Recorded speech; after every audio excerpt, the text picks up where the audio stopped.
The first place I played D&D was at a little game store.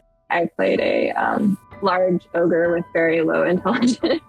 That was actually the place where I went in, and they had like a big penny bin or like 5-cent bin of cards that I would just go through and like find cards that I liked the artwork of. It was actually the first place that they had like starter decks when you're getting into Magic.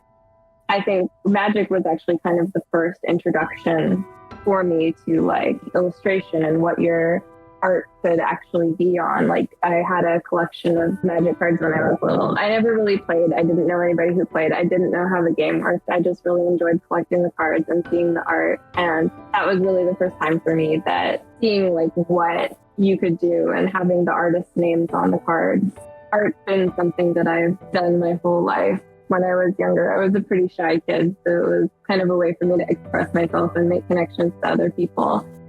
So it was always something that I really enjoyed, and Magic was always just sort of there. It always felt more like something that I just had to accept that it was the path that I was going to take rather than there being a particular moment where I chose it. It just sort of felt like it was always there.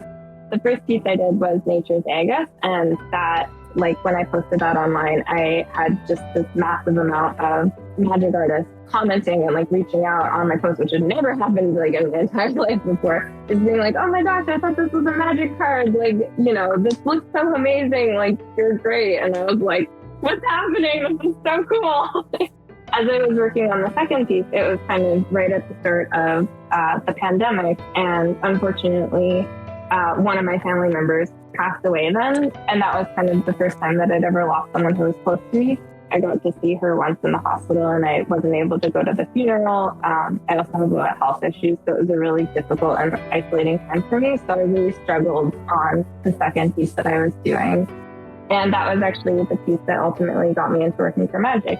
It was Cursed Faramir. These were vampire and gothic focused piece, and they were working on Innistrad Midnight Hunt at the time. And so 2 weeks after I posted that piece, the Magic art director reached out to me and asked, I was wondering if you'd like to work with me on some cards. And that, I think at the moment where I got that, I yelled really loud and just surprised my partner screaming out of nowhere. And of course I replied back and was like, yes, absolutely.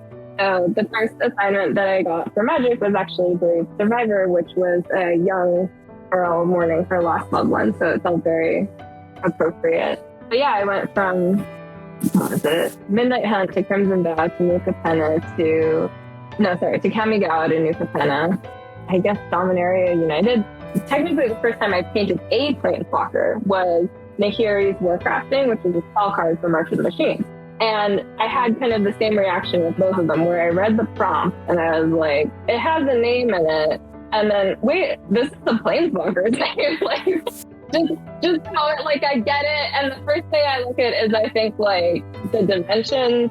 Like when I got the Planes Vivian Reed, I look at the dimensions first, and I was like, that's a weird dimension for a card. Like it's long. Is this a token? Like, wait a minute, this is the Planeswalker's name. And then I was a little nervous, but mostly excited. I definitely think in the end it really worked out for me, and it was a fun ride. It was definitely a little bit anxious throughout the process, but I think it worked out well.